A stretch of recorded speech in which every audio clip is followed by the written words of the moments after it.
Buonasera dal TG Sicilia, le principali notizie di oggi. 2 milioni di siciliani su 5 subiscono razionamenti idrici. Nella piana di Catania colpite soprattutto le piante di arance. Esportazione d'eccellenza che rischia il completo azzeramento. Da domani nuova protesta della Coldiretti a Palermo. Traffico intenso in quest'ultima domenica di luglio, a Palermo caldo da bollino rosso, sempre più acuta l'emergenza rifiuti e dalla settimana prossima raccolta ulteriormente ridotta. A Catania pulizie e controversie. A 5 giorni dall'ultima caduta di cenere dell'Etna, la situazione resta critica nella zona Onina Picanello e le lamentele dei cittadini non si placano. Tutta Furci siculo alla marcia silenziosa per Lorena 40, vittima di femminicidio 4 anni fa. La Cassazione ha da poco annullato l'ergastolo al fidanzato reo confesso. Anche il ragusano Gabriele Dovis alla Maradona per tutti il 10 agosto alle Olimpiadi di Parigi. Una volta obeso, oggi Gabriele è simbolo della forza di volontà. Agrigento, l'affascinante mostra sui dipinti Tesori d'Italia, curata da Vittorio Sgarbi e Pierluigi Carofano, introduce le manifestazioni della capitale della cultura. E poi il calcio, solo un gol per il Catania in amichevole contro una squadra d'eccellenza, cessioni dei giocatori in esubero e innesti nel reparto avanzato, le priorità sul mercato.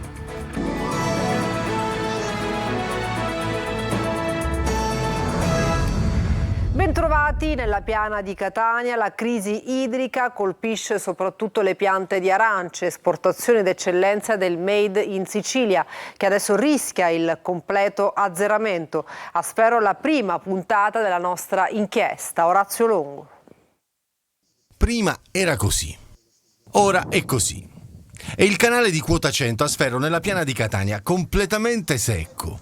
Certo, non piove e c'è molto caldo, ma la crisi idrica di portata eccezionale che sta attanagliando la Sicilia in questi mesi estivi non è solo figlia del clima torrido, ma di una gestione degli impianti di irrigazione vecchi e malfunzionanti che da più parti viene indicata come inadeguata.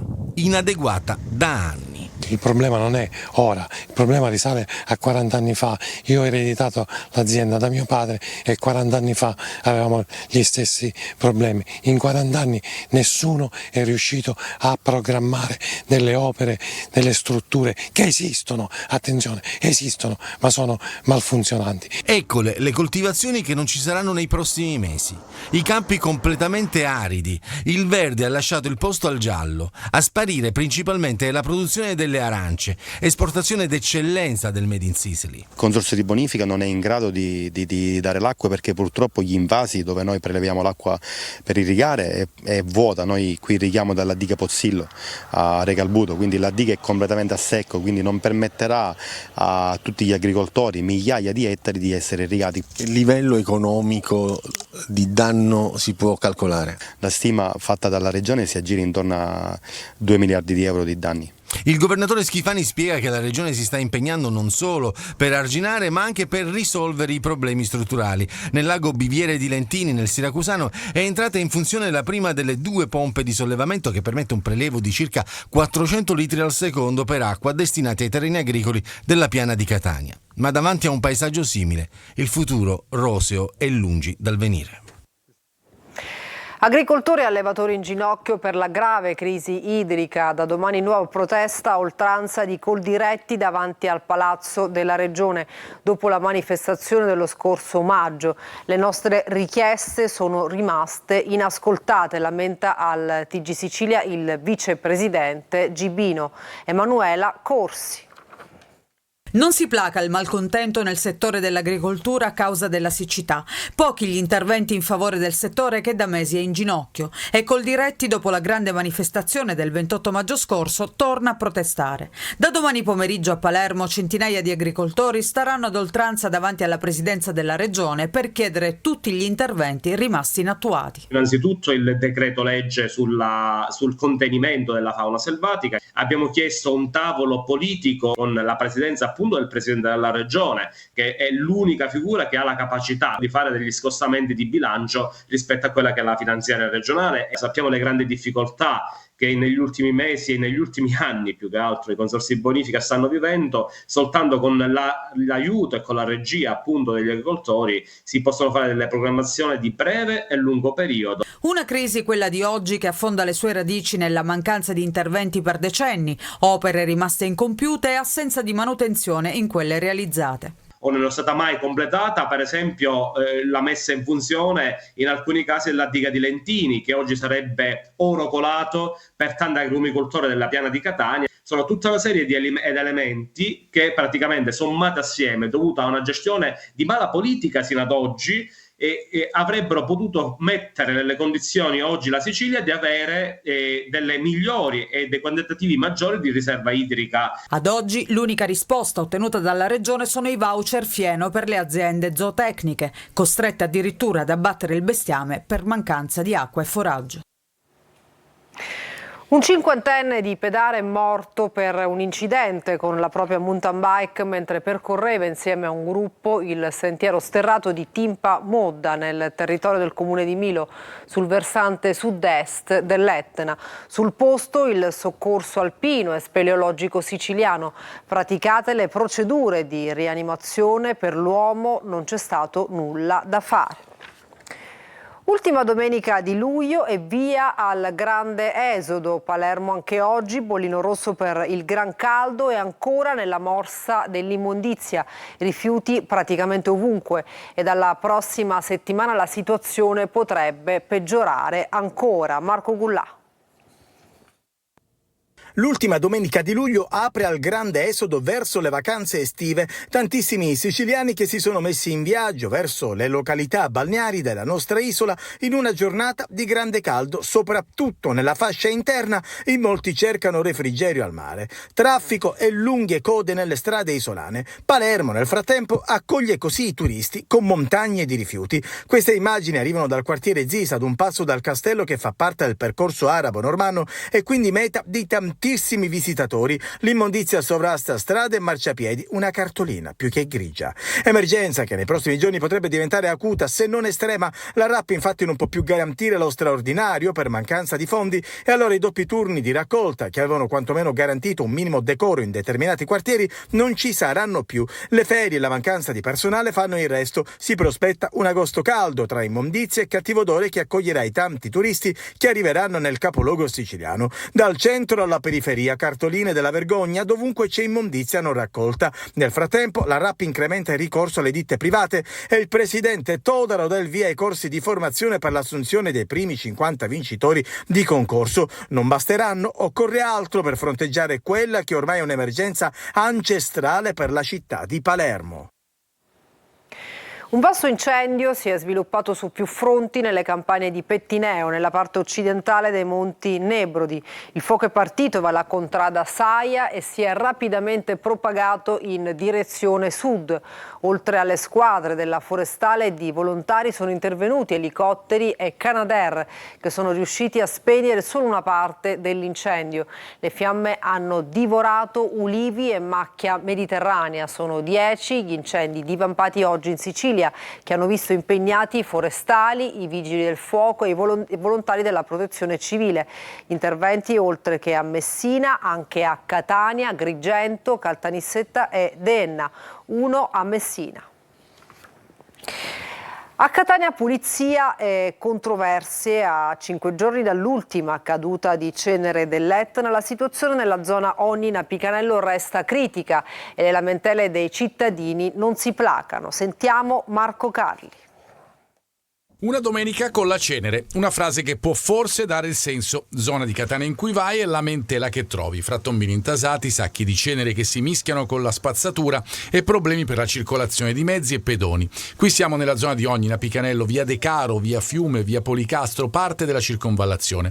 L'8 in cui per la cenere, lo spazzamento e la raccolta dei sacchi sono affidati ad un'azienda e la pulizia straordinaria ad un'altra. Tutto un caos, ci è stato detto magari di togliere tutte le macchine, creando un caos allucinante perché non sapevamo manco dove metterle. All'ultimo la spazzatrice è passata, chi l'ha fatta, chi non l'ha fatta, strade che non esistono neanche nell'elenco, le persone si sono ritrovate con scopo e paletta per togliere tutto loro e non mi sembra giusto magari in una città fare questo tipo di servizio. Chi fa da sé fa per tre, insomma, ma il problema resta. Hanno iniziato dalla via De Caro, che sono passato di notte e ho visto i macchinari, ma poi arrivato a un certo punto si sono fermati e ad esempio qua in via Fiume neanche sono passati. Inoltre dal 24 ad oggi nessuno è ripassato a mettere un'affissione dicendo sai qual è stato il motivo perché non è stata fatta la pulizia, come mai. E il pericolo c'è perché con i marciapiedi pieni di terra le persone, anche quelle più anziane, possono scivolare, possono farsi male. Le persone che hanno i bambini piccoli e camminano col passeggino rimangono bloccati sulla sabbia, come fanno queste poverine? No, non è normale così, bisogna risolvere in fretta, ecco. Nel ricordo di Lorena 40, vittima di femminicidio 4 anni fa, grande partecipazione ieri sera a Furcisicolo per la marcia silenziosa promossa dal centro antiviolenza Al tuo fianco con il patrocinio del comune. Francesco Triolo. Una marcia silenziosa per tenere viva la memoria di Lorena 40, vittima del femminicidio avvenuto il 31 marzo 2020 a Furcisicolo, nel Messinese. È stata grande la partecipazione all'iniziativa del centro antiviolenza Al tuo fianco Onlus dopo le motivazioni della Cassazione che ha annullato la condanna all'ergastolo per il fidanzato reo confesso Antonio De Pace. Ieri sera nella cittadina della Riviera Ionica, dove i due vivevano, c'è stata tanta partecipazione popolare, centinaia di persone alla presenza dei genitori e la giovane che si stava per laureare in medicina all'Università di Messina. Una marcia che dall'appartamento di via delle Mimose, in cui Lorena 40 fu uccisa, ha percorso le vie del paese sino alla panchina rossa sul lungomare a lei dedicata. Erano presenti i sindaci del comprensorio ionico, a partire dal primo cittadino di Furci, Matteo Francilia, e il sindaco di Favara, dove era nata Lorena 40, Antonio Palumbo, in un momento in cui da ogni parte d'Italia si levano voci di indignazione contro la sentenza emessa dalla Corte di Cassazione. Nel femminicidio di Lorena 40, ha spiegato la presidente del centro antiviolenza Cettina La Torre, abbiamo organizzato una manifestazione di sensibilizzazione proprio a Furci, nel luogo dove Lorena è stata ammazzata, perché siamo vicini a tutte quelle donne che in situazioni simili vivono un momento di sfiducia nella giustizia e che potrebbero essere scoraggiate alla denuncia. Sono 117 migranti giunti a Lampedusa, soccorsi al largo dell'isola nelle ultime ore. 2 le imbarcazioni con a bordo bengalesi, egiziani, ivoriani, guineiani e nigeriani. Nell'ultimo gruppo anche 12 donne e 7 minori. Questa mattina 36 tunisini e marocchini sono sbarcati nei pressi del molo commerciale, senza che nessuno delle motovedette si accorgesse del gommone blu di 7 metri. Tutti sono stati portati all'hotspot dove gli ospiti sono saliti a 259. Un catanese ragusano di adozione alla Maratona per Tutti dei Giochi Olimpici di Parigi il 10 agosto, invitato dal Comitato per la sua storia, Gabriele Dovis è il simbolo di chi ce l'ha fatta, Veronica Barbarino. Correranno in 20.000 e 24 il 10 agosto a Parigi alla Maratona per Tutti dei Giochi Olimpici. 3 partecipanti con la doppia pettorina, quella di ambasciatore e runner selezionato, sfiderà nuovamente se stesso il ragusano Gabriele Dovis. La sua storia ci insegna che tutto è possibile, basta volerlo. Gabriele infatti nel 2021 pesava 130 kg. Carico un'applicazione con un coach virtuale che mi consiglia come primo allenamento di correre per 20 minuti continui. Non ci riesco, non riesco a raggiungere questo risultato, ma proprio questa cosa mi motiva a superarmi, quindi a raggiungere questo primo obiettivo e anzi a darmene uno in quel momento impensabile e raggiungibile, e cioè quello di correre la maratona di New York. Tagliato il traguardo nella Grande Mela nel 2023 e di altre difficoltose maratone, la prossima settimana volerà a Parigi per calpestare la rotta olimpica di 42 km. Ho avuto la fortuna di essere selezionato per aver superato delle sfide e in più di essere stato anche invitato in virtù della mia storia, che può ispirare altre persone a migliorarsi. Infatti il Comitato Olimpico ha creato questo progetto proprio per lanciare forte e chiaro in tutto il mondo che lo sport fa bene, che lo sport è benessere, che va ad abbracciare sia l'aspetto fisico che mentale delle persone. La sua storia, di possibile ispirazione per molti, è adesso alla base di un progetto. Si chiama Run Acceptable,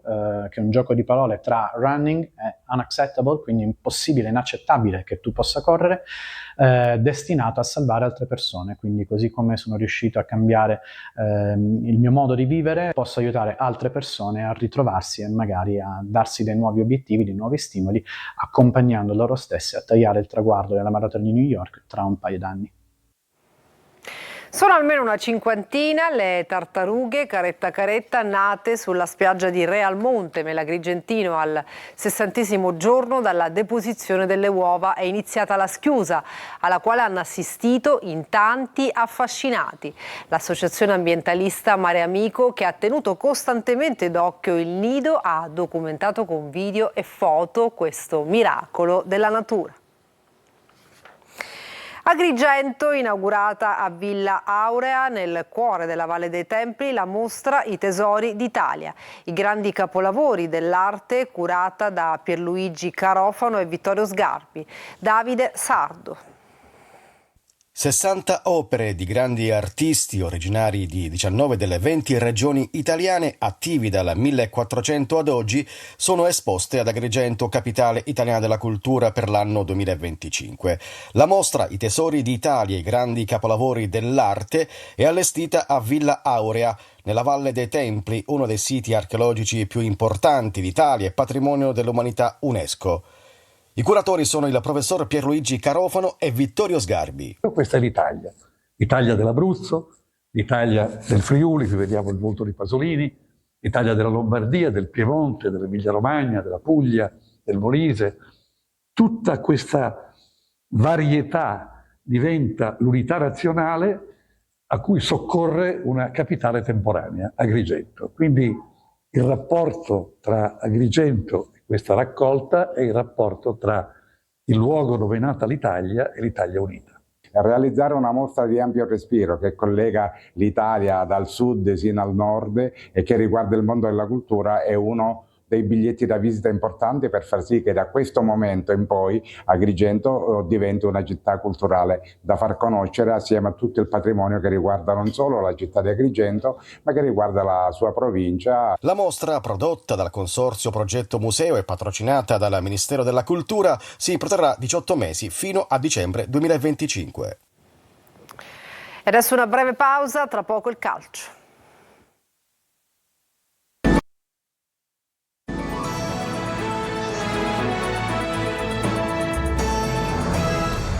Bentornati al TG Sicilia, adesso il calcio. Il Catania vince 1-0 in amichevole con una squadra di eccellenza. Si lavora per trovare il ritmo quando mancano 6 giorni dall'esordio ufficiale in Coppa Italia. Marco Carli. Sappiamo che ancora c'è tanto da lavorare, manca ancora tanto qualcosa per alzare il livello della squadra in ogni reparto, però sta procedendo bene, ritiro. Le parole di Toscano, allenatore del Catania, raccontano le prime 2 settimane di lavoro dei rossazzurri. Ritmo da trovare, come inevitabile. Un mercato che condiziona perché, come ribadito dall'allenatore, servono nuovi innesti, soprattutto davanti. Lo dice anche l'allenamento congiunto che ha chiuso le prime 2 settimane di lavoro dei rossazzurri in ritiro. Con il Montegranaro, squadra marchigiana di eccellenza, è finita solamente 1-0 con un gol in apertura propiziato da 2 nuovi elementi. Anastasio crossa dalla sinistra e Luperini si inserisce ribadendo in rete. Poi tanta attenzione alla circolazione del pallone, alla volontà di migliorare nel gioco. I carichi di lavoro condizionano, come di norma accade nelle prime fasi di ritiro. Davanti a un nutrito gruppo di tifosi etnei, Toscano nel suo 3-4-2-1 ha utilizzato 13 giocatori nella sgambatura, con Popovic presto in campo per sostituire D'Andrea colpito al ginocchio. I possibili partenti, e ce ne sono tanti dopo Cicerelli che è andato alla Ternana, hanno assistito alla gara dall'area spogliatoi. Ripeto, ancora c'è tanto da inserire, tutto in organico, perché in tanti ruoli e nei reparti dobbiamo alzare il livello, continuare a crescere giorno dopo giorno. Prima dell'esordio in Coppa Italia con la Carrarese, un altro test mercoledì contro i Parigrado del Pineto. Matteo Brunori sempre più lontano dal Palermo, l'attaccante vuole andare via ma al momento per lui non sono arrivate offerte concrete. A un passo invece l'esterno offensivo a Puac, Marco Gullà. Un forte mal di pancia è quello che in questo momento ha l'attaccante Matteo Brunori, ormai in rotta con il Palermo. L'attaccante non ha giocato l'ultimo test amichevole contro il Leicester ufficialmente per un affaticamento muscolare, ma dietro c'è ben altro. Brunori vuole cambiare maglia e lo ha fatto intendere anche nel corso del ritiro a Livigno. Il numero 9 rosanero ha anche parlato alla società esprimendo la volontà di voler giocare in Serie A, ma poche offerte sono arrivate, soprattutto nessuna società in questo momento può spendere la cifra richiesta dal Palermo, circa 7 milioni di euro. In tutto questo il club rosanero attende di capire se puntare su Brunori o valutare l'ingaggio di un altro centravanti e al momento l'idea potrebbe essere quella di arrivare a Anzola in uscita dalla Fiorentina. Intanto è ormai vicinissimo l'arrivo dell'esterno offensivo a Pua, in arrivo dal Nantes in settimana l'ufficialità. Palermo che proseguirà gli allenamenti a Manchester, poi sabato amichevole contro l'Oxford City. E per questa edizione del TG Sicilia è tutto, grazie per averci seguito e buona serata.